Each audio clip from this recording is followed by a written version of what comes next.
Assalamualaikum warahmatullahi wabarakatuh. Bapak, Ibu, saudara-saudara yang saya hormati, pada sesi ke-38 kita masih membahas tentang industri perbankan dengan subtopik kredit usaha menengah, usaha mikro, kecil, dan menengah. Jadi UMKM ya, usaha mikro, kecil, dan menengah. Nah, ini sektor UMKM, lalu kalau dari sisi bank, tadi kita sudah belajar di sesi terdahulu tentang bank memberikan kredit kepada pihak ketiga, kepada masyarakat, itu lalu ada jenis-jenis kredit, ada sektor kredit, dan ada salah satu pengkategorian, di mana mengkategorikan ada kredit kepada UMKM, usaha mikro kecil menengah, ada kredit kepada non-UMKM.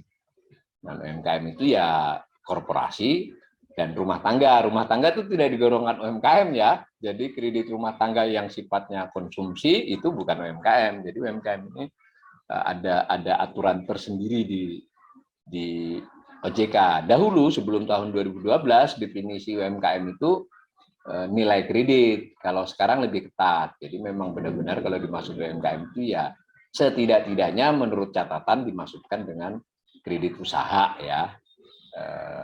Bahwa ada moral hajat, mintanya kredit usaha disalurkan untuk beli motor atau beli sawah, itu soal lain. Beli sawah masih usaha ya, belikan yang tidak sesuai peruntukan bukan soal. Tapi dari sisi laporan perbankan dengan bukti-bukti yang minimal harus dia sajikan, itu pengertian kredit UMKM berarti dia bukan kredit korporasi dan bukan kredit rumah tangga. Jadi lebih tepatnya definisinya terbagi dua, kredit UMKM dan kredit non-UMKM. Cuma yang non-UMKM itu yang terbesar adalah kredit korporasi. Nah, kita lalu bisa melihat berapa pada akhir Juli 2021 itu ternyata posisi kredit atau baki debit kredit sama aja ya, sisa kredit yang tersisa. Jadi sudah memperhitungkan kredit baru, kredit yang dilunasi, per akhir Juli itu 1.102,66 triliun. Kalau dikaitkan dengan total seluruh kredit perbankan, dia 19,61%. Nah, ini menarik ya. Kalau kita tarik dari tahun 2012 sampai Juli 2021, ya angkanya ya di 19 sampai 20, kurang dari 20, tapi lebih dari 19%. Kecuali di 2012 itu. Nah, padahal aturan perbankannya, aturan dari OJK-nya sebetulnya harusnya setiap bank itu minimal menyalurkan kredit UMKM 20% loh. Kalau ini tidak tercapai, berarti ada bank-bank yang harus membayar penalti, denda, atau hukuman lainnya, tapi mereka tetap lakukan.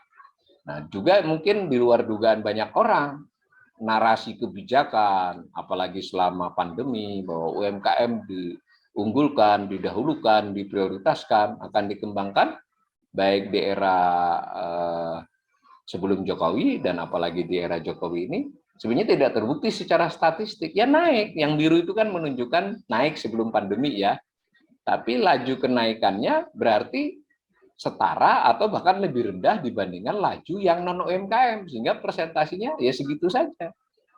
Nah, ketika pandemi dengan bahkan didahului oleh pidato Presiden bulan April 2020 bahwa nanti UMKM didahulukan, ternyata ya di lapangan tidak banyak terbukti. Nah, itu yang bulanan itu memperlihatkan. Jadi di bulan April itu pidato Presiden untuk meminta agar UMKM diprioritaskan. Nah, ternyata ya yang batang birunya ya begitu saja dari bulan ke bulan. Bahkan cenderung turun sempat. Baru ini mulai naik kembali. Jadi tidak meningkat selama era pandemi. Maksudnya tidak signifikan. Ya, meningkat, turun, naik, turun, dan secara porsi ya di situ saja. Jadi saya ingin memastikan dari data ini sementara tidak ada bukti bahwa kredit UMKM itu selama era pandemi diprioritaskan bank, nggak ada. Kalau narasinya mungkin, angka penyalurannya tidak. Nah, bagaimana dengan jumlah yang penerimanya? Itu kan nilainya ya, 1000 berapa tadi? 1.102 triliun itu kan nilainya. Nah, bagaimana dengan penerimanya? Nah, jumlah orang penerimanya, ini jumlah rekening kredit. Bisa aja satu orang punya 2 kredit ya, tetapi secara teknis pencatatan berarti kan jumlah si yang menerima itu. Nah, itu kurang lebih ya berapa itu ya? Totalnya di Juli 2021 itu 19 juta itu, mungkin 18 juta berapa nanti saya nggak sempat ini, nggak lihat angkanya persis, maaf, kita lihat dulu. Nah, di Juli 2021 itu hanya 16,68 juta. Nah, itu yang ditunjuk sampai itu, tapi angkanya nggak kelihatan. Jadi 16,68 juta rekening. Nah, jadi kredit UMKM itu 16,68 juta rekening. Ya, anggap aja satu orang hanya satu rekening, berarti penerima kredit UMKM 16,68 juta usaha. Nah, sementara yang orange itu keseluruhan. Ya, kalau Anda penggal itu jaraknya yang biru dengan orange itu ya sisanya itu yang non UMKM. Jadi lebih banyak yang non UMKM-nya kan dibandingkan yang UMKM. Kalau di persentase yang UMKM ya di 30%. Nah, sama argumen dengan yang saya sampaikan. Jadi bukan hanya nilainya juga tidak melaju lebih cepat dari yang non UMKM, bahkan ada kecenderungan lebih landai. Dari sisi jumlah outsource ya, cakupan, capaian penerima kredit juga tidak meningkat pesat. Malah lebih meningkat yang non UMKM, sehingga porsinya ya 31% turun itu. Ini benar-benar harus diselidiki ya. Bagaimana mungkin narasi pemerintah, narasi Bank Indonesia, narasi OJK, bahkan masing-masing bank, terutama Bank BUMN, selalu menekankan bahwa kami ingin memajukan UMKM, tapi fakta statistiknya belum mendukung pernyataan-pernyataan. Jadi baki itu posisi kreditnya ya seperti itu, jumlah penerimanya seperti itu. Nah, kalau kita lihat lagi khusus, nah tadi kan usaha UMKM itu usaha mikro, kecil, menengah. Nah, kita ambil yang khusus mikro, yang paling kecil dari bertiga itu. Nah, itu ternyata kondisinya lebih buruk ya di bank. Yang biru itu saya 2014, 15, 16, 17, 18 khusus Desember, mulai 2019 saya kasih bulanan. Biru itu menunjukkan jumlah, bukan jumlah ya, posisi.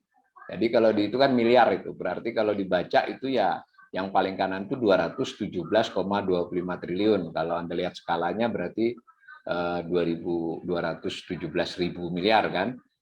Tapi lihat gampangannya, nggak usah lihat angkanya, lihat gambar birunya saja untuk menunjukkan bahwa selama era pandemi posisi kredit usaha mikro itu turun. Jadi jumlah kredit yang disalurkan perbankan kepada sektor mikro itu turun secara normal, secara nominal. Kalau Anda perhatikan 2014, 15, 16, 17, 18 di ujung paling kiri itu kan naik. Jadi normalnya kredit total itu naik, kredit khusus UMKM naik. Kalau kredit UMKM naiknya lebih cepat, porsinya bertambah. Kalau naiknya sepadan, ya porsinya tetap sama. Nah, tadi kita sudah melihat kecenderungannya ya sama saja lajunya, tidak lebih cepat dari yang non UMKM. Nah, khusus di era pandemi justru kredit mikro itu merosot. Baru mulai menaik Juli ini itu, kanan. Tadi saya sudah lihat sebenarnya ada data Agustus September juga naik. Mungkin kan ada program. Nanti kita lihat saja selanjutnya bagaimana. Tapi ini sungguh sesuatu yang harus dapat perhatian. Jadi nilai kredit di Juli 2021 itu setara dengan Desember 2017 ya, berapa tahun yang lalu? 4 tahun yang lalu. Artinya memang kredit mikro ini kasihan ya, banyak diomongkan tapi dalam faktanya ya semacam ini. Bagaimana kredit UMKM ini kalau kita lihat secara klasifikasi usaha. Jadi tadi kan kita berbicara ini mikro nih. Kalau kita bandingkan mikro, kecil, dan menengah, itu di slide berikut. Ya relatif sama sih. Nah, coba kita gambar di slide berikut yang paling kiri itu. Kan kelihatan tuh yang biru mikro, yang orange itu kecil, yang abu-abu itu menengah. Coba lihat, yang birunya kan memang turun kan, menurun. Yang orange itu tetap naik. Nah, yang menengah juga naik. Secara umum, secara total ya stuck. Nah, kalau rekening di sebelah kanan, ya ini menarik juga. Selain nilainya menurun, jumlah yang terima juga berkurang, sehingga batang biru itu turun. Sementara batang yang orange, yang usaha kecil dan batang abu-abu itu meningkat. Dan menarik, selama 2 tahun terakhir, 2 tahun terakhir pandemi ini maksudnya, 2020 sampai Juni 2021, itu penerima kredit menengah yang melesat. Nah, ini menarik untuk dijadikan kajian ya. apa yang mikro ini pindah kelas atau ya ke kecil, yang kecil pindah ke menengah, itu bisa saja ada indikasi itu ya. Atau malah sebaliknya, si menengah ini bertambah karena yang dulunya tidak masuk UMKM mencari potensi mendapatkan kredit di UMKM, sehingga yang menengah jadi banyak. Nah, menengah ini di pinjaman 1 miliar, 1,5 miliar, 500 juta ya, kurang lebih begitu. Ini saya menggoda teman-teman untuk mengkaji lebih jauh. Ini pengantar aja, ini kan titik masuk nih. Bagaimana kredit usaha menengah itu naik, yang kecil naik sedikit, yang mikro turun. Nah, maka apakah yang menengah ini karena naik kelasnya usaha kecil, lalu si usaha kecil sendiri naik karena naik usaha mikro, atau yang menengah ini bertambah karena banyaknya yang dulunya tidak termasuk UMKM mencari fasilitas kredit di UMKM. Nah, itu kayaknya lebih mungkin ya. Tapi saya tidak ingin mengadili ya, itu perlu kajian.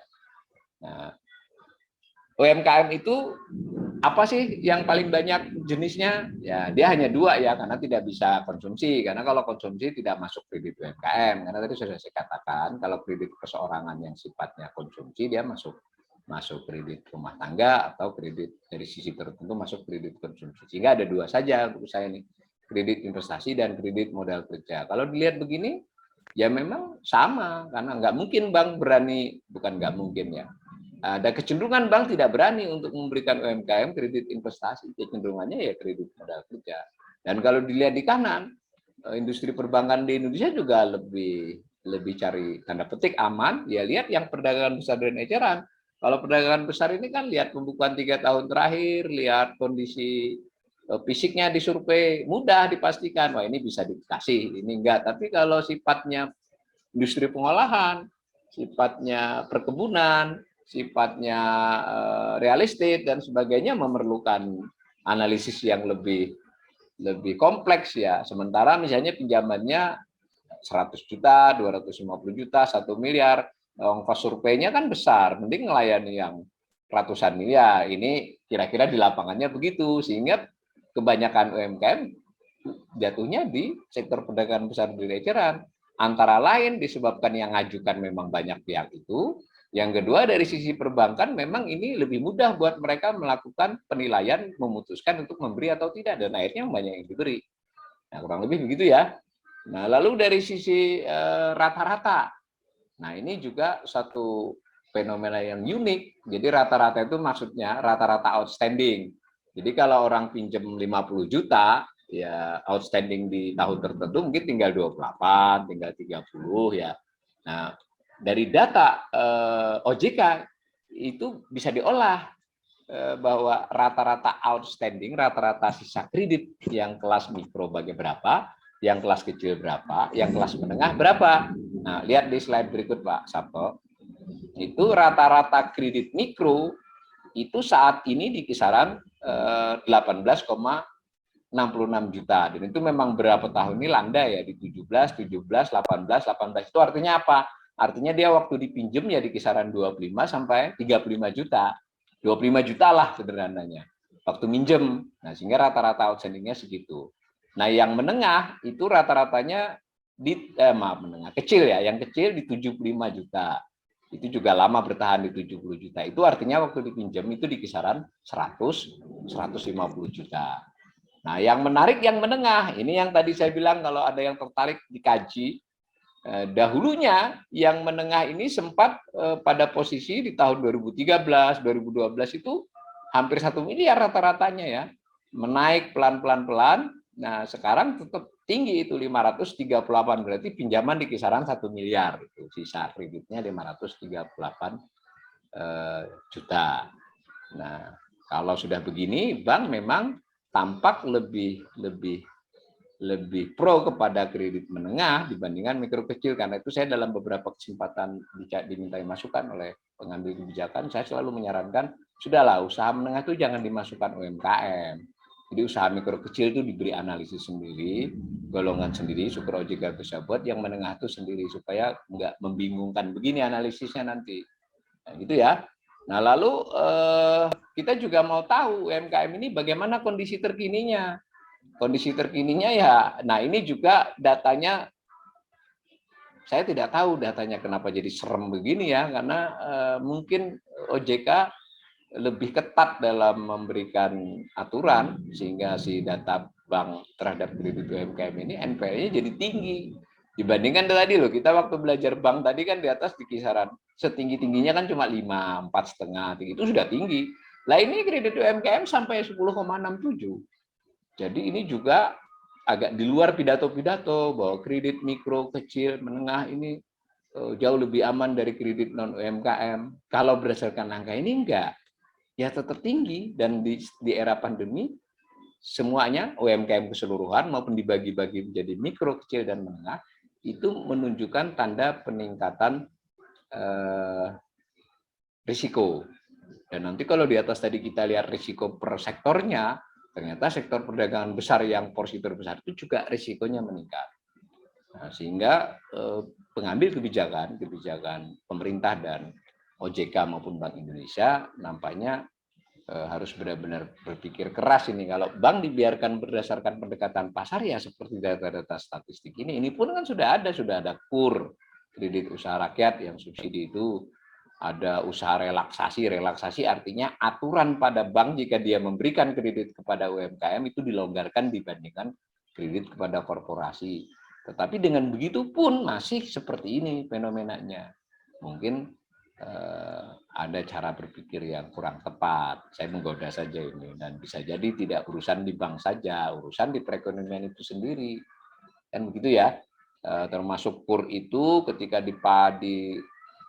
dijor-joran lalu dibanyakin pecahan 25 juta, berarti masuk kredit usaha mikro, mestinya untuk usaha, tapi karena mungkin para AO-nya yang harus mencari itu susah, maka carilah yang penting orang kelihatan ada usaha atau digambar ada usaha, kasih. Atau yang kedua ini yang paling banyak, yang sebelumnya sudah punya kredit di perbankan tapi bukan KUR, suruh melunasi, pindah ke KUR. Nah, akhirnya KUR dilaporkan menambah sekian orang, jutaan itu sampai 5-6 juta. Tetapi ternyata total kredit yang diberikan kepada UMKM kan tidak meningkat segitu. Gampang kan bacanya, berarti yang sebelumnya bukan KUR pindah ke KUR. Artinya usaha mengeluarkan duit melalui APBN dengan memberikan KUR itu manfaatnya tidak optimal. Ya bermanfaat tetap di mana si debitur ya, debitur berarti UMKM yang berutang itu membayar bunga lebih rendah dibandingkan waktu dia belum pakai KUR. Tapi sasaran untuk memperluas jangkauan, outreach dari yang menerima kredit tidak tercapai. Nah, sehingga ya mestinya dipikirin. Saya udah sampai bosen ya, saya dari dulu di Kementerian UMKM, kemudian dulu digodok di Bappenas, Kemenko Perekonomian, kemudian ketika ada evaluasi di staf khusus ekonomi presiden, 2-3 kali udah berkali-kali sudah, saya selalu ingatkan KUR ini buat saya pribadi itu adalah kebijakan yang keliru dari awal, tidak tepat. Bukan berarti nggak ada manfaatnya, tapi tidak sesuai dengan biaya sebesar itu, mesti dicarikan pola lain. Bukti yang selalu saya ajukan ya antara lain grafik-grafik ini, bahwa kredit terhadap UMKM khusus non mikro itu tidak banyak bergerak, tidak menunjukkan adanya tanda-tanda keberpihakan otoritas untuk mengembangkannya. Tentu tidak sepenuhnya bank yang bisa disalahkan. Bank ya lembaga bisnis kan begitu ya. Bahkan bank BUMN juga lembaga bisnis jatuhnya akhirnya. Ya mudah-mudahan ke depan dalam konteks UMKM ini tidak hanya sekedar menjadi narasi kebijakan, tetapi memang mendapatkan keberpihakan pemerintah melalui fiskal, mendapatkan keberpihakan lewat OJK melalui kebijakan mikro bankingnya, dan juga dukungan makro bankingnya dari Bank Indonesia. Dan lebih penting lagi, memang suasana perekonomian kita itu bisa berkembang, bisa membaik, dan kondusif buat usaha mikro kecil. Saya cenderungnya mikro kecil yang didahulukan ya. Begitu, lebih kurangnya saya mohon maaf. Assalamualaikum warahmatullahi wabarakatuh.